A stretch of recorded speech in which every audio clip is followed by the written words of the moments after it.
करुणा मुंडेंनी दिले मारहाणीचे पुरावे। न्यूज 18 लोकमतकडे मारहाणीचे एक्सक्लुझिव्ह फोटोज। सुजलेला डोळा आणि चेहऱ्यावरील जखमांचे दाखवले फोटो।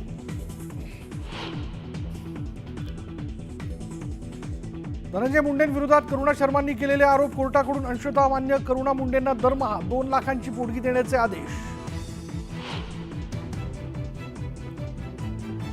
कोर्टाच्या निर्णयानंतर भाऊक झालेल्या करुणा मुंडेंनी न्यूज 18 लोकमतवर मांडली कैफियत। वाल्मिकरांना मारहाण केल्याचा करुणा मुंडेंचा गंभीर आरोप। धनंजय मुंडेंचा मुलगा श्रीशिवची वडिलांच्या बाजूने सोशल मीडियावर पोस्ट। आईनंच वडिलांसह आपल्यालाही मारहाण केल्याचा आरोप, तर पोस्ट करण्यासाठी धनंजय मुंडेंचा श्रीशिववर दबाव। आम्ही दोघे सगळ्यांना उडवून टाकू, तुम्ही महायुतीच्या बातम्या नीट दाखवा। अजितदादांचा पत्रकारांबरोबर मिश्किल संवाद।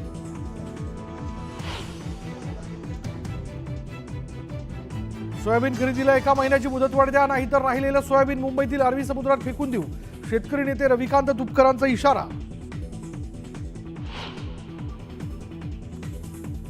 पंचतारांकित हॉटेलच्या पार्किंगमध्ये 5 वर्षांच्या चिमुकलेल्या कारनं चिरडलं। मुलाचा जागीच मृत्यू।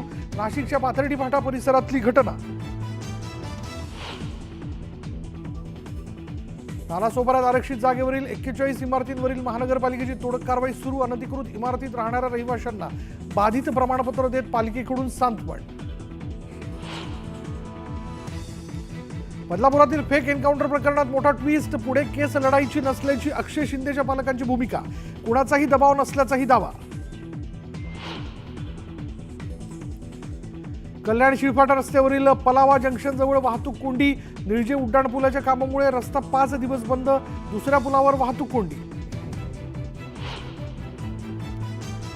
नागपूर वनडे टीम इंडियाचा इंग्लंडवर 4 विकेट्सनं विजय। इंग्लंडनं दिलेलं 248 धावांचं लक्ष्य 38 ओव्हर्समध्ये केलं पूर्ण। गिल, अय्यर, अक्षरची अर्धशतकी खेळी।